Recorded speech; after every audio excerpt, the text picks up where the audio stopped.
Hey, everybody. Thanks for hopping on board this latest edition of Gunn On One. We are locked and loaded with the latest episode. And on Sunday, it wasn't pretty, but most importantly, the Eagles finally got it done, man, when it counted most to stay the best team in the National Football League. We're going to talk about their win on Sunday and looking ahead to a Green Bay Packers team that we just cannot figure out. Nobody can, for that matter. My special guest for this show is one of my favorites, man. As a matter of fact, he helped the Eagles win their first and only Super Bowl in 2017. He is the one and only Chris Long. Strap yourselves in. Gunn On One coming at you right now. This is Sal Palantonio from ESPN. I'm Brandon Graham. Lane Johnson here. This is the magnificent DJ Jazzy Jeffy. This is Donovan McNabb. This is Chris Long. This is Mark Zumach, the TV voice of the 76ers on NBC Sports Philadelphia. This is Eagles Hall of Fame quarterback Ron Jaworski. Hello, I'm Jay Wright, head coach of Villanova basketball. Hey, I'm Brian Westbrook, and you're listening to the Gunn On One podcast. And what's happening? This is your blessed boy, Brian Dawkins, Hall of Famer, and you're locked in to Gunn On One. You are locked in to the Gunn On One. Gunn On One. Gunn On One. You are locked on to Gunn On One. I've been on the air for 25 years, but I could not wait to be on Gunn On One with my man, Derrick Gunn. ESPN bracketologist Joe Lunardi telling you to stay locked on to Gunn On One. It is a number one seed. All right, everybody, we are back with this week's edition of Gunn On One. And as I promised, I don't want to keep him waiting too long because this man's got like 85 different job titles. He's a dad, a husband, podcast extraordinaire. He even does a segment talking to his refrigerator. I don't know what else he's doing. But man, listen, I had to fridge talk was a little late at night for me. So if you notice, I haven't done one in a while. I've been trying to get more sleep, D-Gun, you know. Man, look, man, I love watching you, man, because you know what? There's so many podcasts out there, and after a while, a lot of them get redundant. But you had a fresh flavor to it, man, like most people don't, man. And that's what I love about what you do with the Green Light Podcast, dude. So how's the podcast going for you? It's going good, D-Gun. I appreciate the compliment. Learning from the best, man. You know, watching you work day to day, and now transitioning to this whole thing. So, you know, congrats on all your success now. You know, doing this too. Appreciate you, bro. Yeah, no, it's listen, it's a grind, but we're doing 5 shows a week. It's a lot of fun. Like I love kind of watching the game. You know, this is how I stay involved. It's a nice way to be involved without coaching or playing. Yeah. So when you do the live streams on game days, is it any structured or is it all ad lib? It's all ad lib. I mean, it's just the whole goal of our pod, D, is like, you know, if you're listening, you can imagine sitting on the couch with me and my buddies. I mean, because a lot of it is, you know, whether it's one of my high school buddies, you know, co-hosting with me, or if it's my brother co-hosting with me like he does on Monday mornings, whether it's Bo popping in and doing a show, we do Monday Night Review, me and Bo.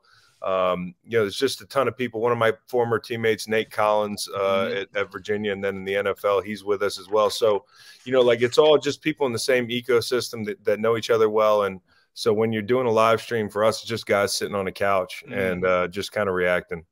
Why is it that ex-athletes, not all, but many, when their playing days are done, the first thing they think of is, I'm going to transition into a media format somewhere. Why is that, do you think? Well, I think, you know, like the locker room for us was a lot of great conversations. So, as you know, and you heard some of them and you participated in some of them. And I think for us, it's a mixture of how do I go where I am valuable and where I can transition into something that might seem seamless on the surface, although it is a whole nother skill, man. You know, and definitely props to people who are in the media and have done it their whole life. And especially with some of the assuming we as athletes might do, like, hey, this job could be mine, this job could be mine. Like I never wanted to join like the traditional media kind of race because it is like everybody's trying to get to the top. And, you know, for me, I would much rather just have fun and talk about what I want to talk about with the people I want to talk about it with and have the guests on that I enjoy. So for me, podcasting was, you know, I can do it from home. I don't have to travel. I don't have to wear a suit, D. you know, that's a pretty good deal for me. Our studio is 10 minutes from my house, so I got 2 young kids. We've talked about this before. It's just good to be able to be home. You know, like today I did our show in the morning. We do 5 shows a week, but it's 10 minutes from my house. So, you know, it's just it's a nice way to stay involved in the game, like I was saying, without being tied to the structure of, hey, coaching, where you got to be, you know, these coaches, these hours are just ridiculous. And then the same thing if I was a media member in the traditional media, I'd have to go to New York or LA or something. Like Absolutely. My pops, I watched him when I was growing up have to fly to LA every weekend. You know, and the way the media has changed now, we can do this from our living room. You know, we're doing it right now. All you need is a great conversation. So that's where you come in, D-Gun. Man, and you know, when I watch and listen to your podcast, the first thing that comes to mind is the personality behind the voice and the face. Now, you display some of that in the locker room in a short amount of time you were with the Eagles. And sometimes you got to be a little bit more serious based on the structure of the conversation. Yeah. But do you feel the freedom now to be you when you do this? I think that's the hard part, is like trying to, you know, you want to be skilled. You want to have a take. You want to say something, but some days, you know, there's nothing to say. And some days, you know, you don't have to make something out of nothing. Sometimes it's just about, hey, this is what happened. Very matter of fact. And I think for me, it's just finding a groove where you can capture an audience and take them with you. And on days where you don't want to be performative, which is most days for me, you want to just BS and talk, that you can still make money doing that. And you can still bring people along and make them feel like, hey, you know, they believe in you. What you're saying, you mean it. I'm wrong about a lot of stuff. Aren't we all? Yeah. I mean, like, hey, especially if you're in the arena and you're actually like, you know, like you got to talk about 32 teams, you know, or in your case, you're breaking down the Eagles every week and like, you know, we're going to be wrong. But I think if people know we're authentic and we're not trying to, you know, make it up as we go along or, you know, chase clout, so to speak. Yeah. You know, that's something that like, it's trying to find the balance between, hey, I want to go here in my career, but I want to go there the right way. I don't want to go there, you know, making it up or saying sensationalist things. And that can be hard because you do relax. You do sit on the couch and just BS about football. And sometimes you forget there's just a lot of people listening and you might just say something that comes out sideways or whatever. But, you know, try to be respectful, because I was a player once, and just try to break it down in a way that, you know, fans can understand, but also they learn something. See, that's what I wanted to get to next. You're removed from the game, but you're still a part of the fraternity. Right. And do you have to guard yourself from being too honest, because the back of your mind, you're saying, I don't want to offend anybody who's playing the game. You have to worry about that? I do, you know, like only because I kind of believe in, hey, if I won't say it to your face, like I'm not going to say it here. Okay. And, you know, I really do believe that. Now, it'd be weird for me to walk up to, you know, a quarterback and on the street and be like, hey, that throw you made last week was really crappy, man. You know, that there's, you know, so that rule, I got to say some stuff. Like, you know, I got to say some stuff that I wouldn't normally say. Like I'm analyzing the game, but, you know, I'm also cognizant of the fact that I got friends playing, you know, and some of them are still playing a lot, and some, you know, are playing on the Eagles and on other teams. And, you know, I've said a few things that I've wanted back because, you know, somebody took it the wrong way or this, that, and the third. And some of it is just a result of just BSing, right? Like you're BSing, you and me are BSing. We got to talk about people for a living, which kind of sucks. But for the most part, if you're respectful, people don't take offense to it, because I was a player. So I kind of know how it feels to hear some about me. And the problem is also now it's clickbait.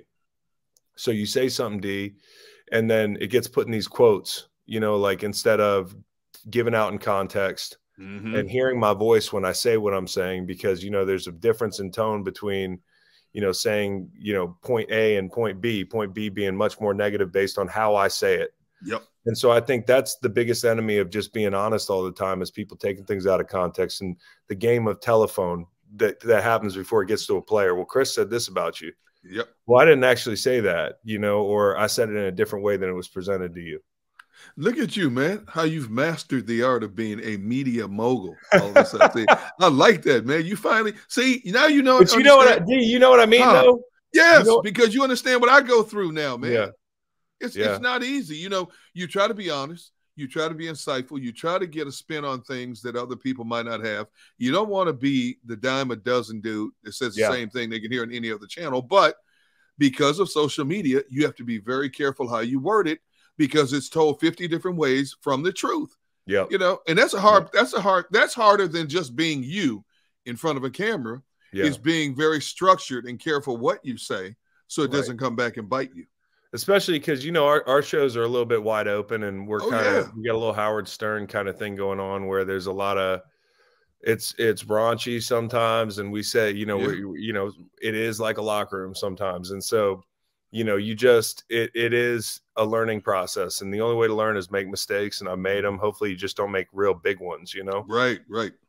I don't want to keep you too long because I know you're a busy man, but let's jump in on your birds here, man. And the first thing that comes to mind is this Eagles team, to me, has a 2017 feel to it in terms of how we constructed this team off season and adding players during the season as well.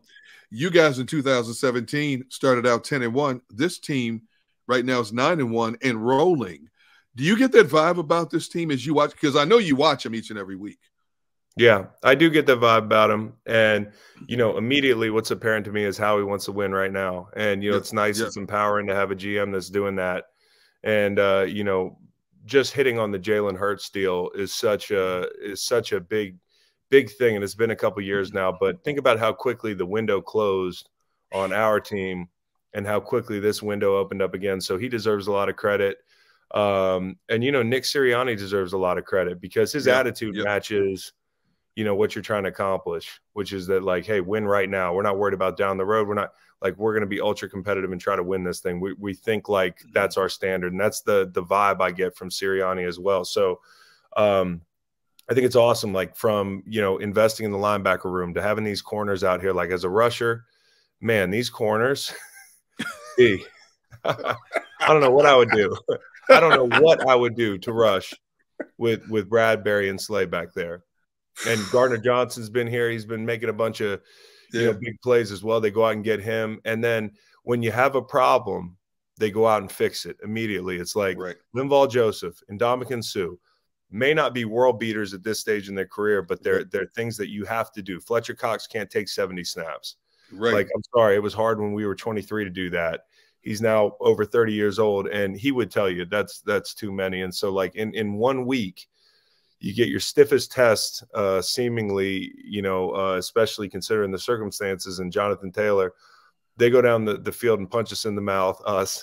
They punch these guys in the mouth the first drive. And then from then on, they put the clamps on this guy. And I thought the defense deserves so much credit yesterday. You know, there's games where I got to give it to Jalen, and he made some big plays, all the quarterback runs, all the big throws he made. But the offense wasn't firing, right? You're 1st and 35. You turn the ball over.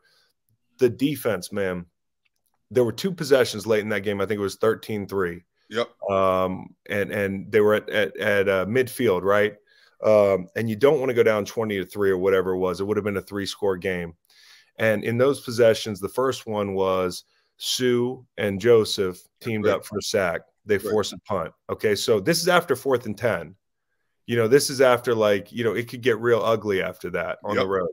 So there's that one. And then the very next one, Fletcher, you know, or 1 or 2 possessions later, midfield again, you got your back against the wall. Fletch forces a hold. And then the young kid from Louisiana Tech has a sack. And that field goal, it's a couple yards from going in. And as a defensive lineman, I just really wanted to highlight not just, you know, the 3rd and 5, Hassan Reddick, down in the red zone, big-time players make big-time plays, like just clutch plays, right? He got away with one on that face mask. Woo, that was close, bro. Oh, well. You know, it's karma because last week was some BS, D. So you're right. So, you know, it's Reddick making that rush, which was a gorgeous rush. It's BG, 3rd and 9, you know, at the 40 in 2-minute situation where a field goal beats you, and they run that rookie over. And, you know, it was such a team effort up front, and everybody played a role. And I got to shout out the offensive line too, man, because two of the biggest plays of the game, the Quez touchdown, great pocket. Yep. And then in the 2-minute drill, you get Miles Sanders out on that wheel route, right? And they get him on a linebacker. Jalen has 5 seconds. 5 seconds. He could have had 7 seconds. Yeah, yeah. Those big guys were blocking their asses off, man. And so, like, the team's built up front, and that's how you won that game yesterday. And there's no shame in winning that game close on the road. Heck no.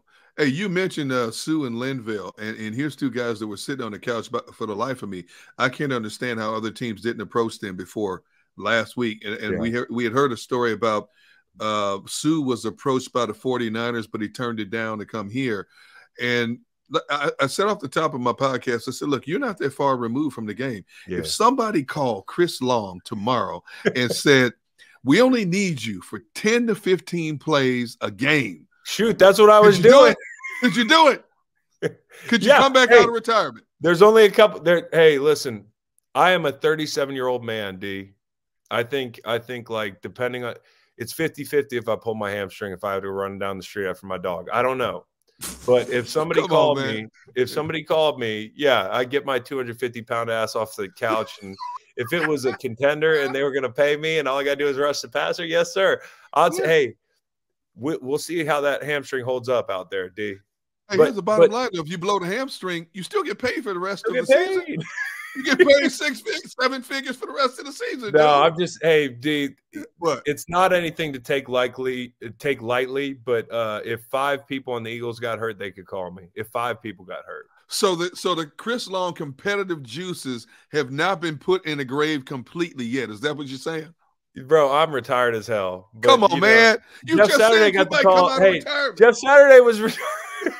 I was like, hey, if BG stubs his toe, if Robert Quinn trips going down the stairs in the morning, if Hassan Reddick gets too many parking tickets or something, on, man.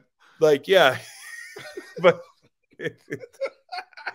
I feel so at peace, man, just hanging out. It's awesome, and it's fun watching this damn team too. Speaking of the team, I looked at this team. You look at the team on Sunday. Offense is stagnant, man. You know, give the Colts credit because they had a great defensive game plan and they stonewalled that offense for the most part. But the dude Jalen Hurts, man, all of a sudden he says, "I'm putting this team on my back," and in the fourth quarter he takes over. Can you talk about the maturation and the development that you've seen of this guy from last year to this year? Yeah, he's been, man, like, and I just start with this when I talk about Jalen. Yeah. You know, everything you didn't get in the kid in New York, you get from Jalen. Okay. Every press conference, right? So the thing that really pissed me off this weekend was the Zach Wilson thing, to stand up there like, no, we didn't let the – Yo, what's up with that? Bro, hey, that was crazy. You trying to lose a team? What are you doing? Yeah, and so, like, and people make mistakes and stuff, but it didn't seem like an accident. So Jalen, and not that he ever plays this way, but – you know, he gets up there and he's accountable, and he's also, you know, you can tell what type of leader he is, man. Right. Like, I've seen him break the team down. I've heard what he said. The guys pay attention to that, and it makes you want to play for a guy like that. He really does. And I didn't always know that I didn't think he'd be this good, man. I'm not even gonna lie to you. I had my doubts. You know, I thought he was a good player, but to be in an MVP conversation, I did not see this one coming, D. And you know, I think what's really gotten better for him with the arrival of A.J. Brown is that intermediate passing attack has been really good. And, you know, he's been able to throw deep balls since he got in the league. You know, the placement has been great. Like, go back and watch that Pittsburgh game.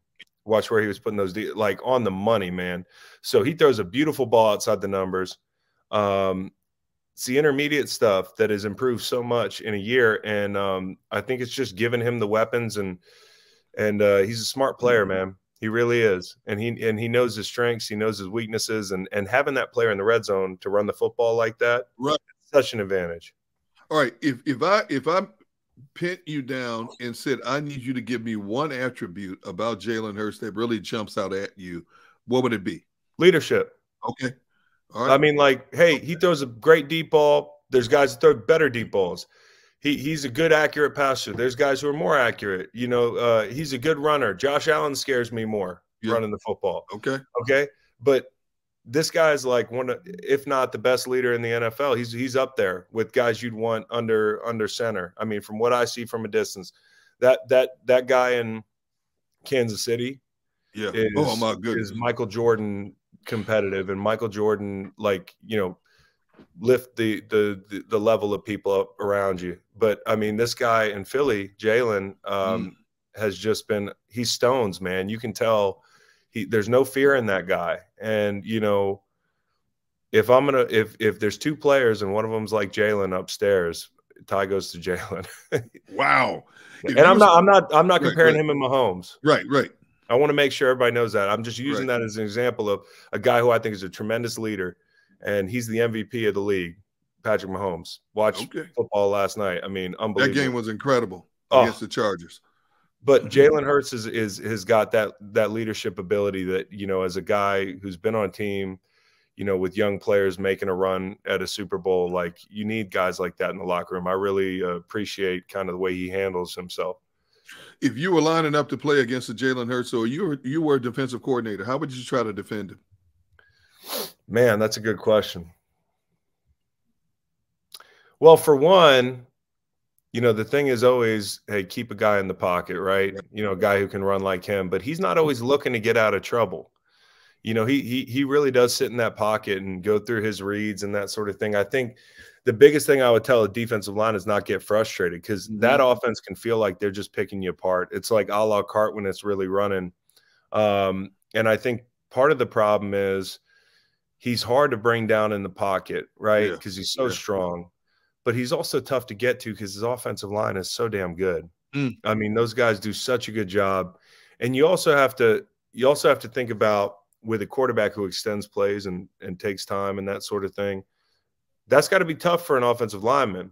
But they'll always take that if a quarterback's really smart about when he extends plays and how deep he drifts, and, you know, when he bails to 9 and when he spins out of the pocket, because that can be frustrating for an offensive lineman. But he does a really good job of picking his spots.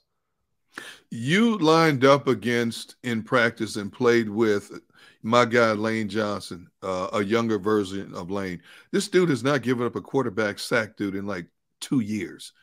How's that possible? He's that good. You know, I'm not just saying this because he's my buddy. He's probably you know, there's guys maybe that I didn't rush because I was a left end, but he was the best. He was the best tackle I think I played. You know, and I might have played some guys early in my career. Certainly I played, you know, Big O and St. Louis and guys like that. But, you know, prime Lane Johnson it was amazing watching him set and watching him absorb a bull rush, but have the ability to beat anybody to 9 yards, to redirect. His underhand punch is like so kind of, it's a little unorthodox. Yeah. And you know, Stoutland's, he's the best. So, you know, it's just all these guys playing together. And not to mention Lane likes getting after people in the run game. Oh my goodness. I mean, he'd rather run block than pass block, to be honest with you. He's moody. I'm telling you, he wants to get after people. You know, the thing is about him, people who don't know him like we do, you know, he's this big imposing figure, but this dude's like a big kid, man. He's like an overgrown kid. And if you've ever had the opportunity to just sit and talk with him and chop it up, you find out he's just a regular guy like everybody else, man. He's the funniest person. I put him up there with a guy named William Hayes. There were two funniest people that I played with, probably William and Lane. And we still talk. Like, I talk to Lane as much as I talk to anybody that, you know, that's still playing. And I get my weekly FaceTime in, you know, and I usually find myself smiling after that conversation. But yeah, on the field though, that dude doesn't take anything off anybody, and he's fun to watch, and he was tough to rush. Hey man, we look at this Eagles offense, which was so electric and explosive for much of this season, but last 2 games they scored 21 points and really had to struggle to get 17. And I brought this up on my show Sports Take, which you have been gracious enough to be on a couple of times this year, and I said, are coordinators catching up to what the Eagles are doing? Have they caught up to what they're doing? Because if you look at the last 3 or 4 games in particular, defensive ends are more disciplined now. They don't just continuously rush. When they run it at RPO, they're not just rushing. They stop at a certain point to try to force the issue. Are you noticing that as well? I'm noticing it, but honestly, I felt like yesterday was bound to be a little bit of a struggle. Like, you know, I know you guys have probably talked about Dallas Goedert. Yeah. Oh, yeah. And his absence, but, you know, I think he's as important as any piece on that on that offense. I mean, like, you know, we make a lot of big deal about A.J. Brown for good reason, but this guy was such a safety valve, and, you know, he can block the whole thing. So I'm not worried about it. I don't think people are necessarily catching up to them, but football is going to get harder. Like, that's what happens this time of year. Like, you don't know how, but people turning it up. I mean, people make adjustments. Some of the things you might be looking at is how defensive ends are playing the RPO and that sort of thing. But I just think the quality of play is just going to continue to go up, and it's going to be on this offense to continue to play the way they played against some of these teams, and now do it in November and in December against some of the best teams in the league. I mean, you know, you watched Dallas last night or yesterday, like everybody else. Like, I know we don't like complimenting those dudes, but those guys on defense are balled out, man. So, you know, I think the run game is going to be important.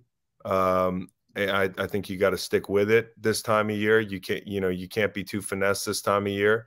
So that's not something I really feel like you got to worry about much with this offense. They just got to stay at it, you know, and I'm really excited to see them down the stretch. I'm glad you mentioned Dallas Goedert. He had 43 catches before he got hurt. He doesn't get a lot of the national accolades, but you being one of the guys who look on the inside out, because you have a different perspective than a lot of us do, where would you rank him among the best tight ends in the game today? Number 3. Who's ahead of? Okay, 3 who's or 4. ahead of? Well, George Kittle when he's healthy. Okay. Obviously Travis Kelce, if you know, but Travis is so damn good catching the football. Like, I don't even care about the blocking. Right. You know what I mean? Oh, I know. And then, you know, Waller, you're up there, but I know it sounds crazy, but I put him up there, and they're so different. The players are so different, right? But you know, Dallas does everything. He really does. And, you know, he's the run after the catch, the route running, you know, finding a soft spot in the zone. You know, you definitely learned something from Ertz before Ertz left the building, and also just the run blocking, man. I mean, you can kind of use him as a move guy. Like, he's athletic enough to do that. He does everything, man. So he's in that Mount Rushmore of tight ends in the game right now, in my opinion. And with a chance to be second, third best guy in the league. It just depends on how people stay healthy or don't stay healthy. I mean, Waller's had some injuries, maybe a down year this year circumstantially. Kittle's had some injuries, but you know, I think Dallas Goedert's right up there, right under that Kittle. Yep. I mean, definitely under there, but you're talking about Kelce might be the best tight end of all time, depending on who you talk to. You know what? It's hard to argue. I mean, I think it's Gronk, but okay. But dude, I'm glad you said that, because I look at Kelce.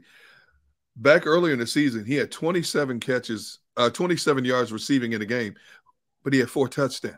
Right. And you look at his numbers, you know, against the Chargers Sunday night, they weren't like wild numbers, but he had 3 touchdowns. Yeah. You can't control this dude. You might be able to slow him down for a bit. You can't stop this dude, man. Yeah.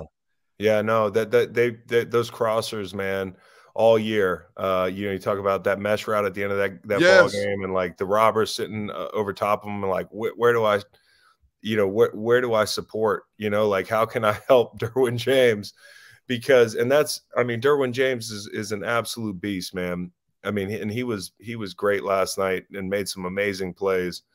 How about that sack he had? I mean, man, he's like He-Man. He used that running back like a wet rag, didn't he? Yeah, just tossed him out of the way, man. And you know, in the biggest snap of the game, Kelce's so damn competitive. You know, you could tell he wanted that moment. You know, he wants those moments. He lives for those moments, and that's why I speak so highly of him and Patrick, man. They are. Yeah.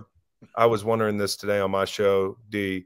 Are they the most fun quarterback, wide receiver, tight end kind of duo ever? I'm not saying best. I'm saying fun. With the access we have to these guys' personalities, and kind of who they are and how they get along, and they're kind of the same type of age and competitive as hell. I mean, Brady and Gronk were a lot of fun, but it felt kind of like a father-son thing. Yeah. You know, like these two guys, they could finish each other's sentences. Everything's nonverbal.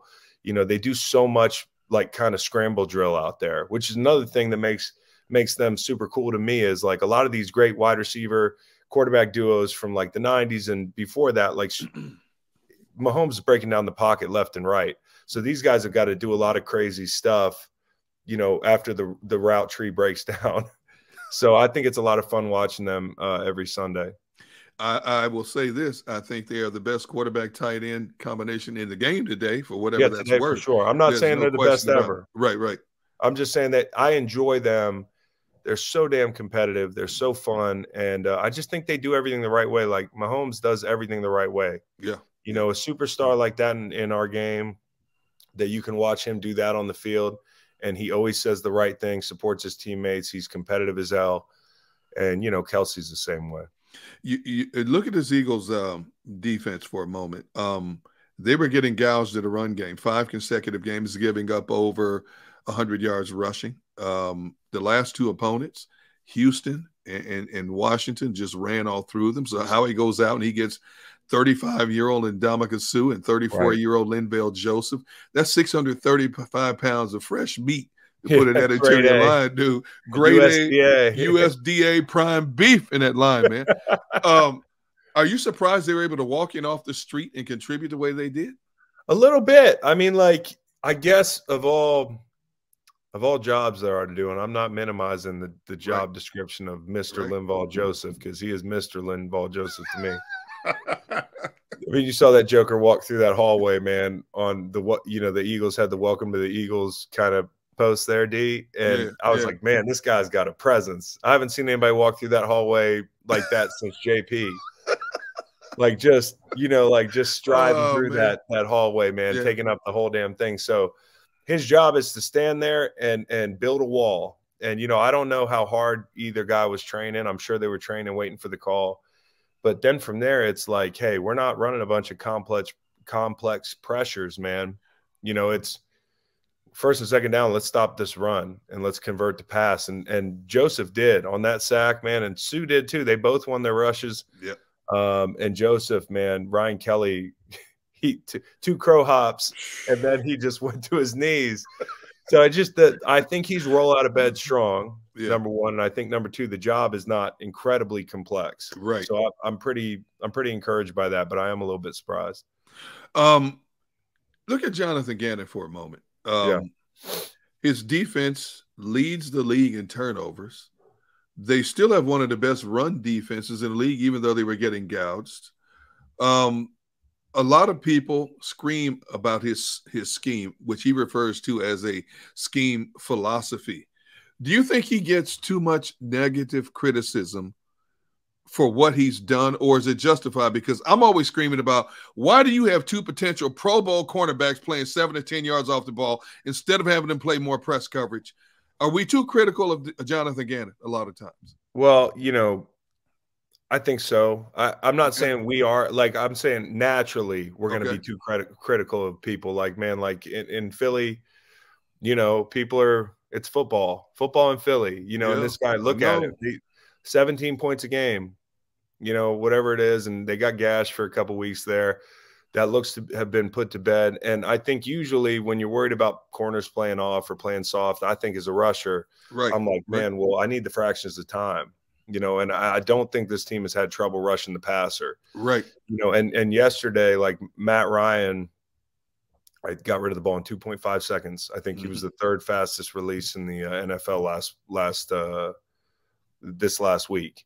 So, you know, these guys are still getting to him. So they're creating situations where you can put heat on the quarterback. And I think, you know, scheme's different. You know, I hadn't played in a scheme quite like that. Okay. But it's working right now, man. So I certainly don't give him too much heat. Okay.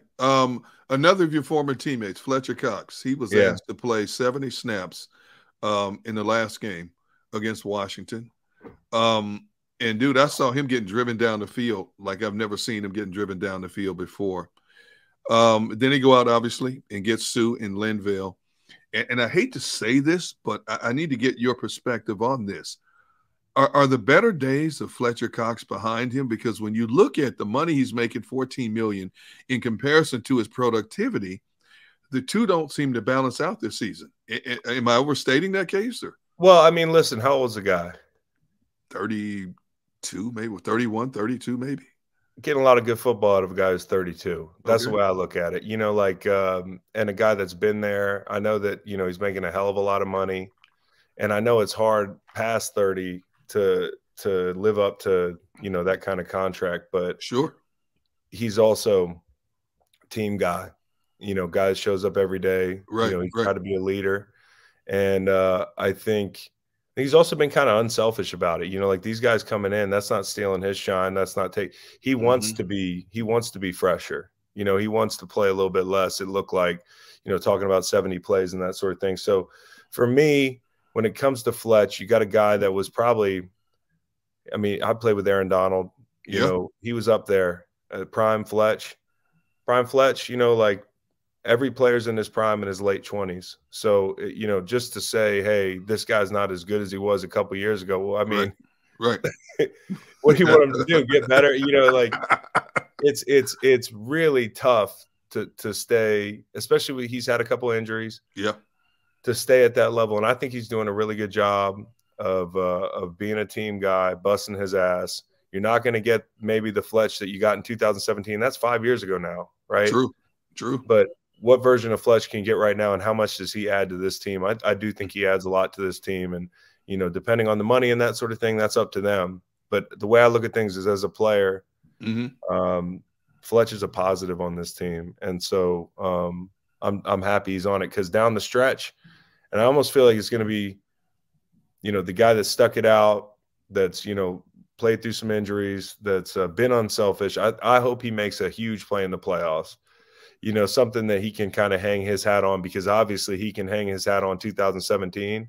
Okay. But it'd be nice if he could bookend it with another big performance at some point here in the playoffs coming up. And I think that's where the vets really shine, and that's where people that have been there really shine.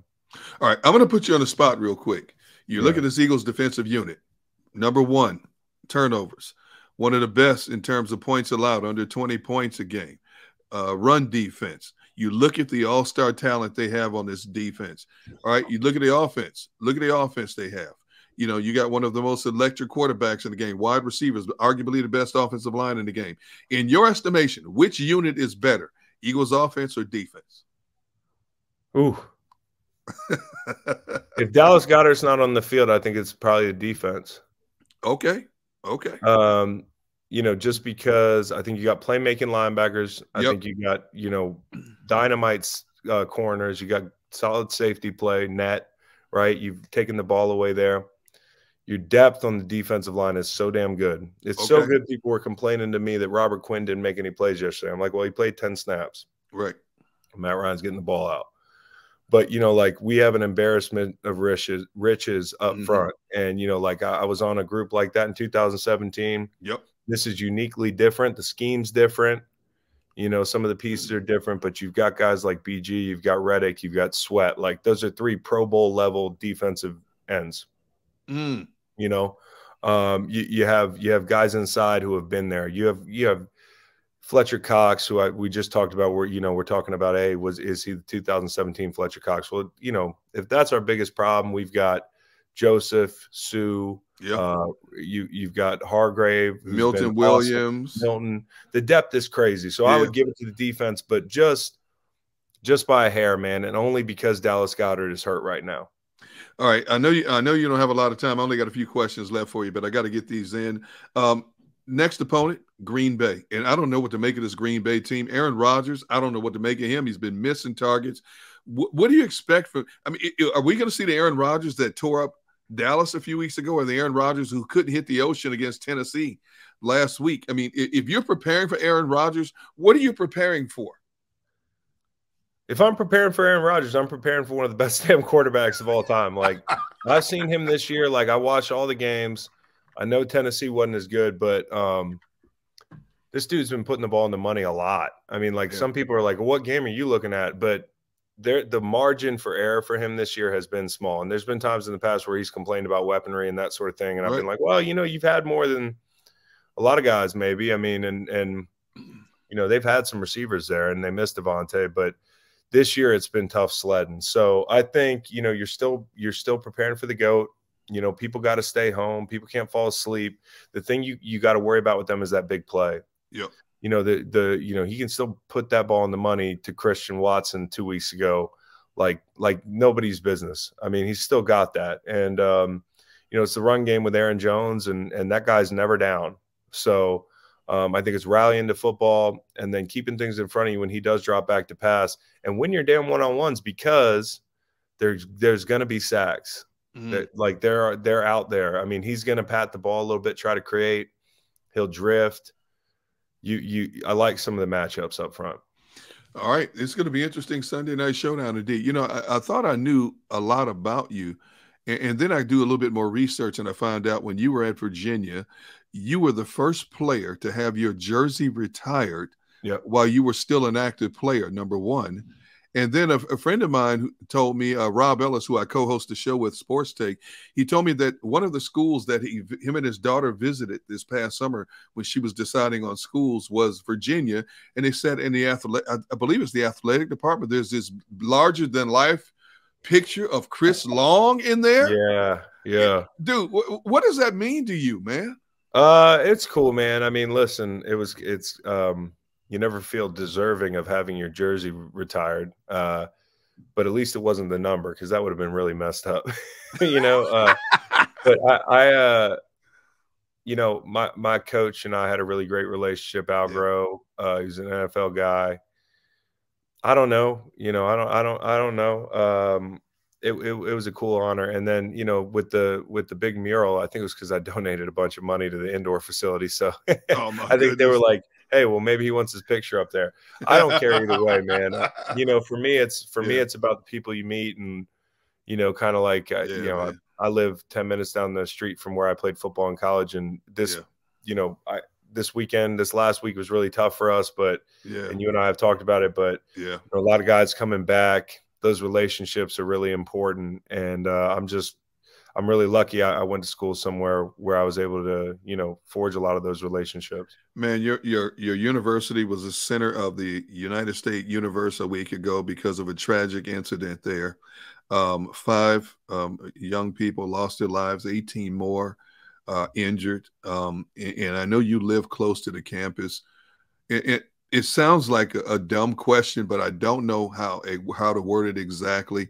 How does that affect you, man? I mean, you're an alumni there.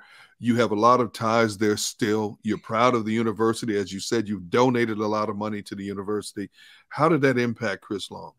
It hurt, man. I mean, it definitely hurt. It's tough to see the state of the world, you know, but I think for me, it was like a numbness that, you know, I've talked about this before. Hey, listen, you see this stuff on the timeline, and adjectives people use like devastated, numb, crushed, like whatever it is.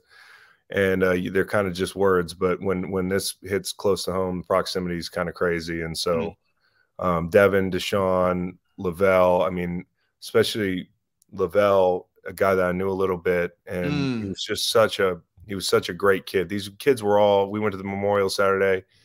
These kids were all real bright, you know, kind of shining stars, man. And college athletes are such amazing, resilient people, but to overcome something like this is going to be tough. So again, it comes back to the community. And one of my best buddies is the wide receivers coach there. So Lavelle was kind of like family to them. And, you know, I know Devin as well. And and, you know, Mike's out of the hospital. So it's just been a crazy week, man. But guys are, you know, the football universe is really tight. It can get tight, and people can support each other. So I'm just real thankful that people have been reaching out and that sort of thing, because it's been a tough week around here. Have you been able to reach out, maybe help some of the grieving? And if so, how? Well, I mean, you know, it's kind of a situation where the harsh reality is like there's nothing you can do to change what's happened, but all we can do is kind of lean on each other and try to make yourself available. So for me, it's, I mean, like I said, my buddy Marcus, his 2 kids are like best friends with my kids. Wow. You know, Lavelle was at their house all the time. And so, you know, it's been a hard week for them. I've been trying to support them where I can, and you know, try to support these kids. You know, we showed up a bunch of guys, you know, whether it was Heath Miller or a bunch of former NFL guys, Billy McMullen was out there, a bunch of dudes, just to show face and support. And then also now these kids are going to need us more than anything, because this week has been hard, but it's also been a lot of outpouring of support for these guys. And so when that stops, I think is the hardest thing. You know, it's going to be quiet, and, you know, it's going to be Thanksgiving here this week. I don't know if they're going to play the game or not. But it's just you can tell that a really hard part for these kids is going to be after, you know, after the dust settles here, and, you know, you kind of have to get back to normal life. Right. So we just got to do the best we can to stay supportive of them and let them know that we're here for them. Chris Long, I always respect your honesty, man, and your insight, brother. And I know you're hurting, and the University of Virginia family is hurting, man. And our hearts and prayers go out to you guys down there, man. And all you can do is just keep praying, brother. Yeah, That's no all we question. can do. That's all we can do. Those kids were amazing, and you know what, we were better for having them for a short time. So yeah, thanks, D Gunn. Yeah, man. Thank you as well for giving me some time on Gunn On One. I know you're busy, but you know what? Anytime I call you, whenever you can, you always answer the call, brother. And I'll never, ever take that for granted. My God, I appreciate you, man. All right, man. You know, I love you like a brother, man. All right, man. See ya. You take care. Okay. All right. That's going to wrap up this edition of Gunn On One, the podcast. What a blessing and an honor it was to have Chris Long on for this podcast. As I tell you people each and every week, stay blessed out there, because it's a crazy world we live in. But more importantly, don't be shy about extending yourselves and being a blessing to each and every person you encounter. Until next time, thanks for hanging out with Chris Long and myself. Don't forget to watch Chris Long and his Green Light podcast and stream on game days. It's quite entertaining. Until next time, so long, everybody.